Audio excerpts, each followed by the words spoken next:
Bapak Ibu yang dimuliakan Allah Subhanahu wa taala, ala fil jasadi mudghah, ketahuilah di dalam jasadmu itu ada segumpal.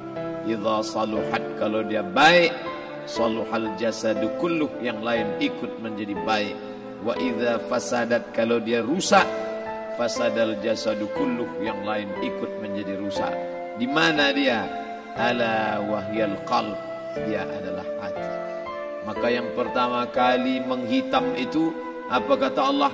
Kalla balrana, ada satu titik hitam. Ala qulubihim, ada satu titik hitam di dalam hati mereka. Ketika satu titik dibiarkan berubah menjadi dua titik, dua titik dibiarkan berubah menjadi tiga titik, 5 titik, 10, 100, 1000, maka dia pun menjadi hitam semuanya. Ketika hati sudah hitam, maka itulah azab di atas azab. Khatamallahu ala qulubihim. Setelah hati menghitam, terkunci, menular ke telinga. Wa ala sam'ihim. Setelah telinga, wa ala absarihim ghishawah. Padahal 3 itulah nanti yang akan ditanya di hadapan Allah. Inna sam'a wal basar wal fuad. Coba lihat, ketika akan ditanya, yang ditanya 3, tapi diawali dari telinga. Inna sam'a wal basar wal fuad, telinga, mata, hati. Tapi ketika terkunci, yang duluan dikunci hati. Khatamallahu ala qulubihim wa ala sam'ihim wa ala absarihim. Kalau hati sudah terkunci, telinga tersumbat, mata tertutup. Summum bukmun umyum, summum bukmun umyum, peka, tuli, bisu, apapun tak lagi masuk ke telinga.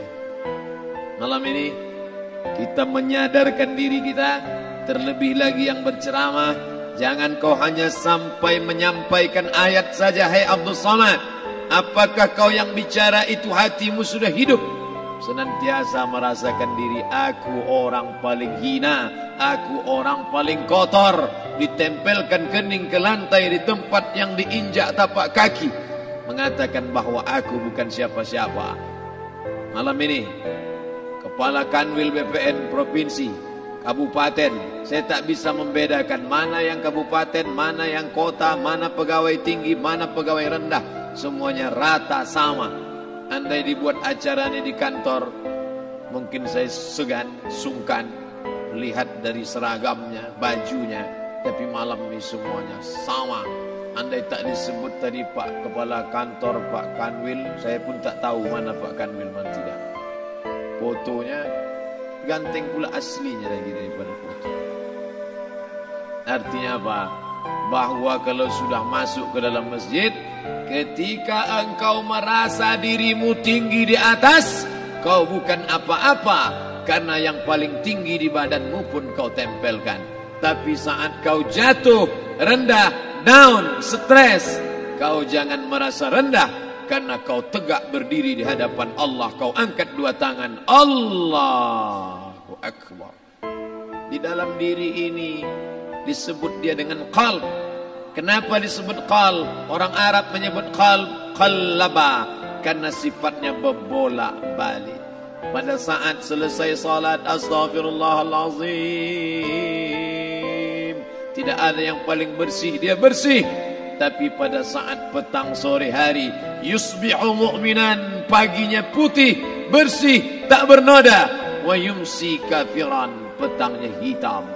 Makanya dari pagi dibersihkan. Salat subuh bersih, salat zuhur bersih, condong matahari salat asar bersih, tenggelam matahari salat maghrib bersih, sempurna gelap malam salat isya bersih, tengah malam bangun tahajud munajat, di tengah malam orang tertidur. Wa tusalli bil laili wan nasu niyam, engkau tegak di waktu malam, di saat orang semua sedang tenggelam dalam lelap tidur panjang. Tapi engkau menangis meratap mengenang dosa begitu banyak. Sab'atun yuzilluhumullah, di antara 7 yang mendapatkan naungan Allah. Yauma la zilla illa zilluh, hari itu tak ada naungan kecuali naungan Allah. Di antara yang mendapatkan naungan itu adalah rajulun zakarallah, orang yang berzikir, munajat, muhasabah diri di tengah malam, sunyi, sepi, fafadat ainahu, menetes air matanya. Berapa banyak sudah harta dititipkan Allah, berapa kupakai untuk zakat, wakaf, infak, sedekah, wasiat, hibah, ghanimah, harta rampasan perang di zaman Nabi. 7 harta yang akan menolong di hadapan Allah, 1 pun tak dipakai. Umur diberikan Allah 40, 60, 70. Berapa yang kupakai untuk menolong agama Allah? Berapa yang kupakai untuk mengingat Allah? Mata, tangan, telinga, kaki akan diminta tanggung jawab di hadapan Allah. Al-yawma nakhtimu ala afwahihim, mulut terkunci, wa tukallimuna aydihim, tangan akan bicara, wa tashhadu arjuluhum, kaki akan bersaksi di hadapan Allah. Siapa yang bisa menolong waktu itu? Kalau pernah tangan ini saat punya kekuasaan, 1 coretan tanda tangan bisa mempermudah urusan masjid. Sebutir kekuasaan yang dititipkan Allah bisa dipakai menolong agama Allah. Itulah yang akan menolong di hadapan Allah. Apa yang disampaikan malam ini, semua biaya pengurusan masjid 0. Itulah sesungguhnya yang akan menolong di hadapan Allah. Adapun harta yang disimpan, tabungan, deposito, tanah, rumah, kendaraan, semua akan tinggal menjadi harta warisan. Istri mengambil 1/4 kalau ada anak. Kalau tak ada anak, istri mengambil 1/8. 1 miliar 125 juta bulan untuk istri. Kalau dia tak tahu hukum gonogini. Kalau dia tahu gonogini, dia tuntut ke pengadilan, dipotong lagi menjadi 2. 500 untuk dia. Dari yang 500 dapat lagi dia 75. 575 bulan untuk dia. Sisanya 425 diambil anak laki-laki 2 kali bagian anak perempuan. Lalu yang kita bawa mati apa? Dulu dibangga-banggakan, dihormati, dimuliakan. Yang kami muliakan Al-Mukarram, Al-Ustadz. Tapi pada saat tiba masanya, yang kita bawa tak lain tak bukan, innallaha la yanzuru ila ajsamikum. Allah tak menengok badan, fisik, bentuk tubuh, baju. Ini sampulnya saja. Wala ila suwarikum, Allah tak menengok rupa, wajah. Walakin yanzuru ila qulub. Hati kamu yang bersih itulah yang kau bawa menghadap Allah Subhanahu wa taala. Yauma la yanfa'u malun, harta tak berguna, wala banun, anak tak bisa menolong. Harta tak berguna, anak tak mampu menolong. Illa man atallah, kecuali orang yang datang menghadap Allah biqalbin salim, dengan hati yang bersih, hati yang tulus, hati yang memercikkan cahaya iman, hati yang bersih dari hasad, busuk hati, sum'ah, riya, takabbur. Itulah yang menolong di hadapan Allah Subhanahu wa taala. Tulang, kulu, kulit, darah, lemak, sumsum akan menjadi santapan cacing tanah. Begitu besok pagi pintu kamar tak bisa diketuk, istri bolak-balik membangunkan tak terjaga, dipegang pipi sudah sejuk macam es batu, tanda jantung tak lagi berdetak, maka darah mulai berubah menjadi nanah, busuk. 1, 2, 3 hari kalau tidak disuntik formalin, jasad paling busuk jasad manusia, karena semua dia makan herbivora, tanaman saja. Tapi kita ini omnivora, semua masuk. Maka begitu mati, paling bagus orang Islam paling cepat dikuburkan. Selesai acara pemakaman, habiskah masalah, muncul masalah baru. Disitulah kita baru sadar. Apa kata Imam Ali radhiyallahu an? An-nasu niyam. Semua manusia waktu hidup itu tidur. Bapak tidur, ibu tidur, saya tidur. Semua orang waktu hidup itu tidur. Falamma matu, ketika dia mati, disitulah dia baru terjaga dari tidur panjang. Saat Israel mencabut nyawa, ditarikkannya adalah satu centapan yang kuat. Disitulah kita baru terjaga dari tidur panjang. Betapa aku meninggalkan salat, betapa aku tak berzakat, betapa dulu kekuasaan, aku lulus umur 30, pensiun 58, 28 tahun apapun tak pernah kubuat untuk agama. Sibuk membesarkan anak, sibuk mengurus warisan. Anak pun tak ingat dengan kita karena kita lupa menanamkan pendidikan agama di dalam otak kepalanya. Andai dulu pernah dia dibawa ke masjid, andai dulu pernah dia dibawa umrah, andai dulu dia dimasukkan SD IT, SMP IT, SMA IT, Islamic Boarding School, dibawa ke masjid, takkan dia lupa mendoakan selesai sholat, Rabbighfirli wali walidayya warhamhuma kama rabbayani saghira. Harta yang banyak tak sempat menolong agama Allah. Anak tunggal semata wayang tak sempat dididik agama. Istri meninggalkan dalam keadaan stres susah hatinya karena dia tak diajarkan sabar menerima ridha ketetapan takdir Allah. Dan paling celaka, tak pernah anggota tubuh ini dipakai untuk berzikir, muhasabah, mengingat Allah.